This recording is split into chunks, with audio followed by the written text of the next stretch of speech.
Everyone, तपाईहरुलाई सबैजनालाई स्वागत छ मेरो भिडियोमा। धेरै दिनको बादमा फेरि पनि सानो भिडियोलाई लिएर तपाईहरुको अगाडि आइराखेको छु। हामीले रोपेको मकै चाहिँ यतिको भएको छ हाम्रोतिर चाहिँ।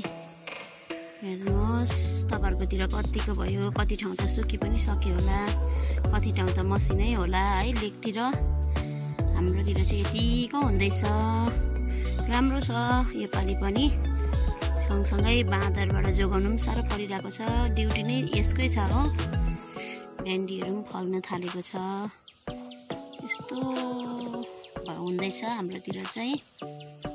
तपाईहरुकोतिर कस्तो छ भन्नु होला। यो चाहिँ पछाडि रोपेको सिबी हो। अगाडि रोपेको चाहिँ अलमोस्ट खाइसक्दैछौँ। यो चाहिँ बादमा रोपेको पनि खानु थालेका छौँ। यतिको फलेको छ।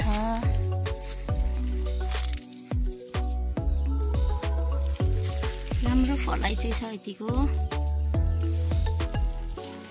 रासम्म रोपेको छु। राम्रो फलेको छ।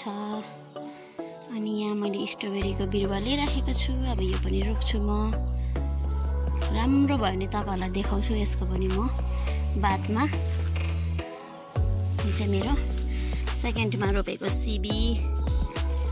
फर्स्टमा रोपेको तपाईहरुलाई मैले अस्ति देखाएँ है। त्यो चाहिँ अलमोस्ट खाइसक्दैछौँ। यो पनि हामीले खान थालेको छौँ।